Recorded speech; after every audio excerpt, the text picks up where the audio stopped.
Yes guys, how's it going? Welcome back to a new video on this horrible Monday afternoon. It's absolutely lashing it down. You guys know that I normally like to go and find somewhere weird and wonderful out and about to do my videos. Not today. You've got the background of my car because it is absolutely lashing it down outside. But I don't mind because Newcastle kick-started their season with a massive win on Saturday evening, 5-1 against Aston Villa. We know that we have a tough start this season. It's actually shown that Newcastle have the toughest start of any team in the Premier League for their first 5 games. And it was important that we went out there, we put in a good performance, we worked hard, we tried to start the season in a good way, hopefully get a win. What am I talking about? 5-1. You know, we absolutely thrashed them. We fully deserved it. We ran further than they did. We ran harder than they did. We created the chances and we were clinical. You know, when we had the chance to score, we put the ball in the back of the net. I thought Villa looked decent, especially in the first half. I think Diaby was causing us a few problems. He got himself a goal. You know, a player that we were heavily linked with not too long ago. Please don't come back to haunt us. Thankfully it didn't.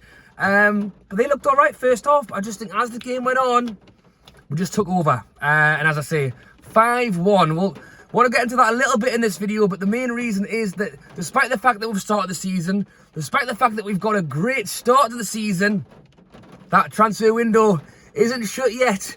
Still 17 days to go until the window shuts. Eddie Howe has spoken about the fact that he still wants to bring players in. Interestingly enough, on the night of the Villa game on Saturday, they actually interviewed some of the Newcastle owners as well. And Amanda Staveley gave a few points on, you know, or even hinted at trying to make that squad depth that little bit deeper. So we will get on to some of the players being linked all around that left back position. But yes, just to mention a few points from the game, some standout performances. Tonali, I mean, I wasn't sure Tonali was even going to start the game, to be honest. I thought that Eddie Howe would possibly revert to the tried and tested Bruno, Longstaff, Joe Linton. Even though Longstaff hadn't had, you know, a huge pre-season, I think in those 2 friendly games, he played Anderson, Tonali, Miley for 1 game. Then he played Joe Linton, Bruno, Longstaff in the other game. And I thought, well, there you go. That's Eddie Howe playing the 3 players that he's probably going to play in the first game. He spoke about Tonali, whether he's, you know, fully adapted yet. He's still getting used to the change of the English football. Well, I don't know if that was Eddie Howe playing a bit of mind games, to be honest, because he played him. He looked bloody fine to me. You know, he didn't look like he was adapting to any change of what I saw. Gets the goal. Wow. Obviously 5 goals, 4 goal scorers. Tonali gets 1. Isak grabs himself 2. Wilson gets 1. And then Mr. Barnes as well there to wrap it up with his goal at St. James's Park. Gets himself an assist as well. So yes, not only did we start the game with players like Isak, who I said scored 2 goals. His second goal, by the way, so well taken. Dink over the goalkeeper. I thought Gordon was amazing in the game as well. Then you've got Amanda Staveley talking about squad depth. Hang on.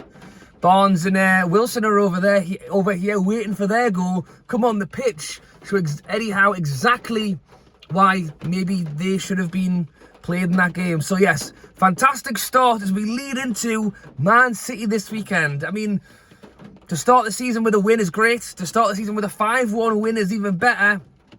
Hopefully that confidence is sky high. And you talk about the added time, you know, saying Newcastle are a team who does put the ball out, tries to manage the games, having an extra 10 minutes at a time. It was our advantage. We were quicker than them, we were faster than them, we were fitter than them. Having all that added time to stop Newcastle from wasting time, which we, by the way, don't compared to so many other sides, it went to our advantage. We went out there, we had the extra time to score even more goals. You know, to really put the pressure on them. That Isak goal when he scored the chip, Isak was on him. He made the defender make the mistake, nicked the ball off him, dinked it over the goalie.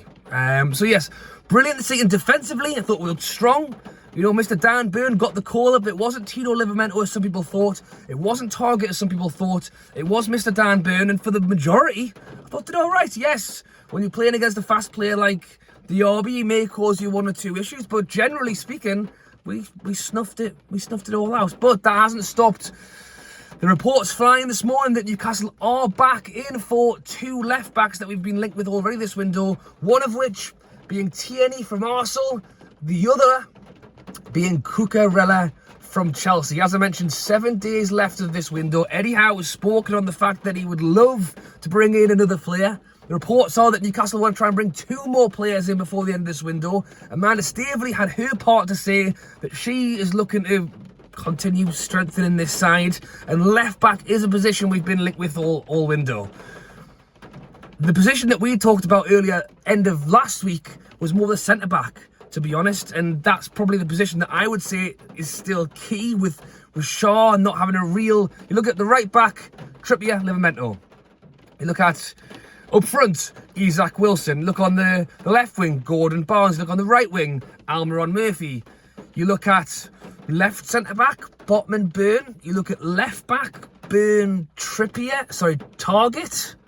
You look at the right centre back, Shaw, Lascelles. So yeah, I think those are you can see going through the list of positions, like left back and right centre back are the 2 places that are definitely being spoken about on the positions that I would like to see us do something with before the end of this window. You let me know down below. Do you think it's harsh to go, actually, you know, Bernie, part of the best defence in the whole of the Premier League last season, we're going to bring somebody else in? Do you think Burn and Target are enough, or do you think we need somebody else? Well, the reports would suggest that we are looking to strengthen that position. You could look at it as Botman and Burn are the left centre-backs, Target and somebody else as the left-back, or even Burn and somebody else as the left-back. Because I think if Burn's playing left-back and Botman isn't available, who's playing that left centre-back? So you can kind of see those positions as to why we are still looking at them. The Telegraph are reporting that we have made fresh contact with Arsenal's Tierney. What's actually being reported that we are trying to look at these 2 left-back players as a loan deal. Eddie Howe's spoken on the fact that we need to be clever. Amanda Staveley said it herself, with financial fair play, trying to make deals that work for us. I think a left-back on loan for a season to give us that extra year without really paying anything would be incredible.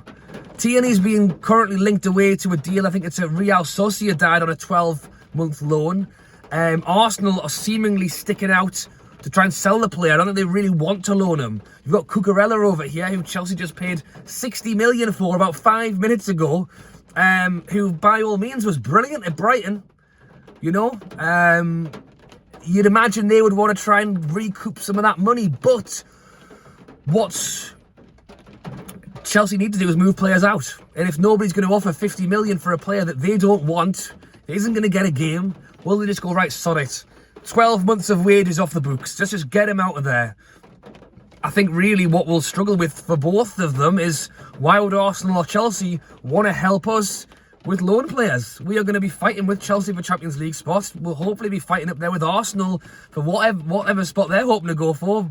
You know, I think Arsenal will probably come back and try and win the league this season. You know, we want to be up and around in those top 4 spots. Why would they want to give us a player to help us do that? I think of the 2 players, I think Tierney's probably the one that I prefer.